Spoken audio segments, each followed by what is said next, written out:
Bangladesh T twenty দলে সাম্প্রতিক সময়ে সবচেয়ে আলোচিত বিষয় হয়ে দাঁড়িয়েছে বাংলাদেশের ব্যাটিংয়ের ধরন। বিশেষ করে পাওয়ার প্লে এবং মিডল ওভারে রানের গতি সচল রাখতে লিটন দাস এক নতুন কৌশলের আভাস দিয়েছেন। এই পরিকল্পনার মূল ভিত্তি হলো ব্যাটিং গভীরতা বাড়িয়ে টপ অর্ডারকে পূর্ণ স্বাধীনতা দেওয়া।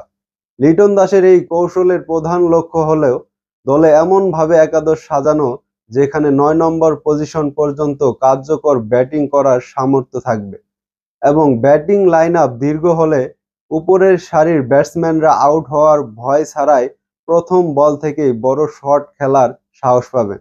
তবে কি সেই নতুন কৌশল ও ব্যাটিং লাইন আপের পরিকল্পনা, এ নিয়ে আরও থাকছে প্রতিবেদনে। এই নতুন কৌশলে সবচেয়ে বড় দায়িত্ব পালন করবেন দুই অলরাউন্ডার শেখ মাহেদী হাসান এবং রিশাদ হোসেন।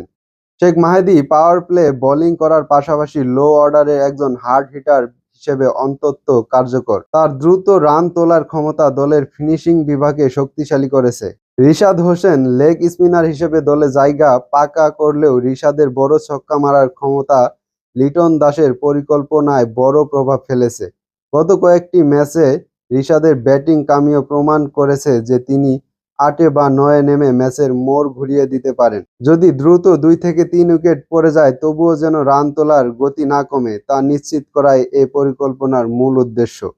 আধুনিক টি-টোয়েন্টি ক্রিকেটে ১৬০-৭০ রান এখন আর নিরাপদ নয়। লিটন দাস মনে করেন যদি দল ৯ নম্বর পর্যন্ত ব্যাটিংয়ের নিশ্চয়তা পায় তবে টপ অর্ডারে তিনি নিজেকে এবং অন্যরা ১৫০ থেকে ৬০ স্ট্রাইক রেটে ব্যাটিং করতে পারবেন। এতে দলের স্কোয়াড বড় হওয়ার সম্ভাবনা বহুগুণ বেড়ে যায়। এই কৌশল বাস্তবায়নে প্রধান চ্যালেঞ্জ হলো অলরাউন্ডারদের ধারাবাহিকতা। শেখ মেহেদী ও রিশাদকে কেবল বোলিং নয়, ব্যাট হাতেও নিয়মিত অবদান রাখতে হবে। যদিও এই পরিকল্পনার সফল হয় তবে বাংলাদেশ একটি ভারসাম্যপূর্ণ দল হিসেবে আসন্ন সিরিজগুলোতে বড় দলগুলোর বিপক্ষে দাপট দেখাতে পারবে। লিটন দাসের এই আধুনিক চিন্তা মূলত রিস্ক নেওয়ার প্রবণতা বাড়ানো। ৯ নম্বর পর্যন্ত ব্যাটিং গভীরতা নিশ্চিত করার মাধ্যমে তিনি বাংলাদেশ দলকে একটি ভয়-ডরহীন ব্র্যান্ড অফ ক্রিকেট উপহার দিতে চাইছেন।